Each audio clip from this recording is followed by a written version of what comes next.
పిల్లలు, ఈరోజు మనం పదార్థాల నిర్మాణానికి కారణమయ్యే ఒక ప్రాథమిక కణం గురించి నేర్చుకుందాం. అణువులు కదండి మాస్టారు? కాదు, పరమాణువులు. గుడ్. ఈ పరమాణువులే ప్రాథమిక కణాలు. అణువులు పరమాణువులచే ఏర్పడతాయి. మరి పరమాణువులు ఎలా ఏర్పడతాయి మాస్టారు? పరమాణువులు కంటికి కనిపించని సూక్ష్మాతి సూక్ష్మమైన కణాలు. కంటికి కనిపించని వీటి గురించి ఎవరు తెలుసుకున్నారు? ఇవి ఉన్నాయని ఎలా తెలిసింది? పరమాణువుల గురించి ప్రయోగపూర్వకంగా వివరించిన వారిలో రూదర్ఫోర్డ్ అనే శాస్త్రవేత్త ఒకరు. ఈ పరమాణువులు అణువులు ఎక్కడుంటాయండి? పదార్థాలన్నీ వీటితో నిర్మించబడినవేనమ్మా. గాలి, నీరు, నేల, నువ్వు, నేను, సమస్త భూమండలం, విశ్వం అంతా కూడా ఈ పరమాణువులు అణువులతోనే నిర్మించబడి ఉంటాయన్నమాట. మాస్టారు, వీటిని చూడలేమన్నారు కదా, మరి వీటి గురించి ఎలా తెలిసింది? మంచి ప్రశ్న వేశావు రఘు. మనం వీటిని చూడలేకపోయినా నిర్మాణ క్రమాన్ని, ధర్మాల్ని ఆసరాగా చేసుకుని ఊహించి ప్రయోగాలు చేసి నిర్ధారణ చేసుకుంటారు. ఆ ప్రయోగం ఎలా చేశారండి? ఎర్నెస్ట్ రూదర్ఫోర్డ్ అతి పలుచనైన బంగారు రేఖ గుండా ధనావేశ కిరణాలను పంపించాడు. ఈ ధనావేశ కిరణాలను ఆల్ఫా కణాలని కూడా అంటాం. ఇలా ఆల్ఫా కణాలను పంపడం వలన బయటకు వెలువడే కిరణాలలో కొన్ని అపవర్తనం చెందడాన్ని గుర్తించాడు.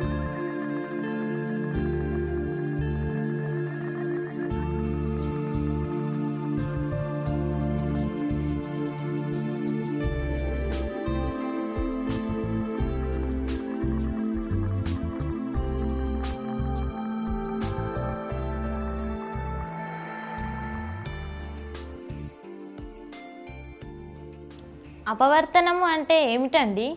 గుండ్రని రాయిపై గోళాలతో వివిధ ప్రదేశాలలో తాడనం చేస్తే ఏం జరుగుతుందో చూడండి. రాయికి మధ్యలో తగిలినవి నేరుగా వెనుదిరుగుతున్నాయి. రాయికి పక్కకు తగిలినవి పక్కకు తప్పుకొని వెళ్తున్నాయి.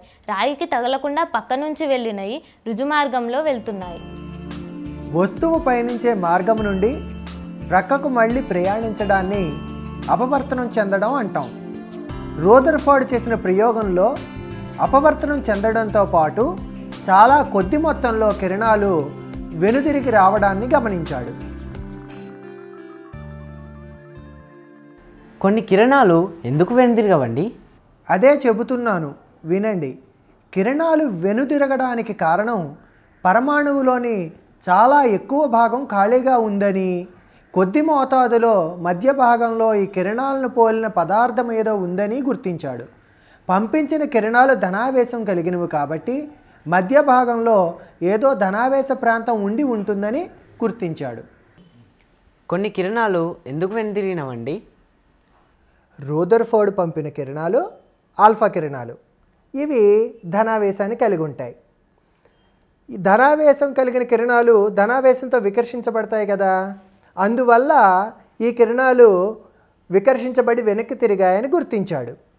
మిగిలిన ప్రాంతాన్ని ఏమంటారు మాస్టారు? పరమాణువులో చాలా భాగం ఖాళీగా ఉంటుంది. ఈ పరమాణువు మధ్య భాగంలో కేంద్రకం ఉంటుంది. ఈ కేంద్రకం చుట్టూ రుణావేశపూరిత కణాలైన ఎలక్ట్రానులు గుండ్రంగా తిరుగుతూ ఉంటాయి. పరమాణువు దేనిని పోలి ఉంటుంది? పరమాణువు మధ్యలో కేంద్రకం ఉంటుంది. దాని చుట్టూ ఎలక్ట్రాన్లు తిరుగుతాయి. ఈ విధానాన్ని గ్రహమండల నమూనా లేదా న్యూక్లియర్ నమూనాగా అభివర్ణించాడు. మన సూర్యుడు కేంద్రకం అయితే దాని చుట్టూ తిరిగే ఈ గ్రహాలను ఎలక్ట్రానులతో పోల్చాడు. అందుకనే రూదర్ఫోర్డ్ గ్రహమండల నమూనా అని కూడా అంటాం. కానీ విద్యుదయస్కాంత సిద్ధాంత ప్రకారము భ్రమణం చేస్తున్న ఎలక్ట్రానులు అవిచ్ఛిన్నంగా శక్తిని ఉద్గారించాలి. అలాంటప్పుడు ఎలక్ట్రానులు అవిచ్ఛిన్నంగా తమ శక్తిని కోల్పోవడం వల్ల కొంతసేపటికి అవి కేంద్రకంలో పడిపోవాలి. కానీ అలా జరగడం లేదు. పరమాణువు స్థిరంగానే ఉంటోంది. ఇది రూదర్ఫోర్డ్ పరమాణు నమూనాలోని ఒక లోపం అన్నమాట. పరమాణువులు ఏ ఆకారంతో పోల్చవచ్చు?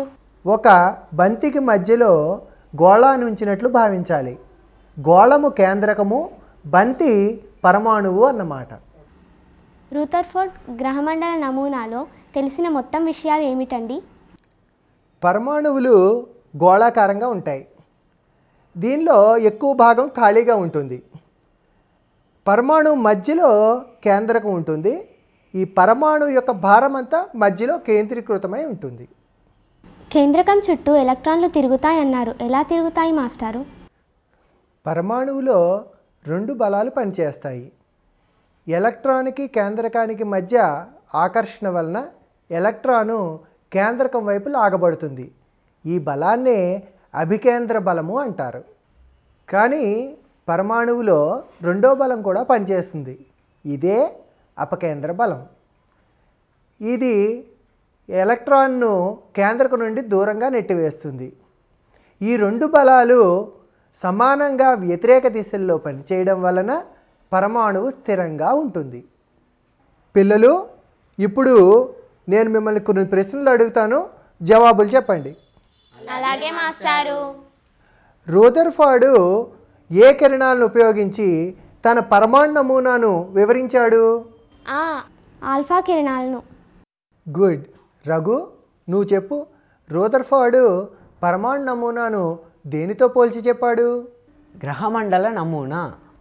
రూదర్ఫోర్డ్ నమూనాలో ఒక లోపం ఉన్నట్లు గుర్తించాము. ఏమిటది? పరమాణువులోని ఎలక్ట్రాన్లు నిరంతరం తిరుగుతూ శక్తిని కోల్పోయి నశించాలి. కానీ అలా జరగడం లేదు. ఎందుకు అనే విషయాన్ని వివరించలేదు. రఘు, పరమాణువులో ఎలక్ట్రాన్లు తిరిగేటప్పుడు 2 బలాలు పనిచేస్తున్నాయన్నారు. ఏమిటవి? కేంద్రం వైపుకు ఆకర్షించే బలం అభికేంద్ర బలం, కేంద్రం నుండి దూరంగా లాగబడే బలం అపకేంద్ర బలం. గుడ్, చాలా బాగుంది. దీనిని బట్టి మీకు రూదర్ఫోర్డ్ చేసిన ప్రయోగాలు, అతను తెలిపిన పరమాణు నమూనా చాలా బాగా అర్థమైందని తెలుస్తోంది. మరొకసారి మనం మరొక విషయం గురించి నేర్చుకుందాం, సరేనా? అలాగే మాస్టారు.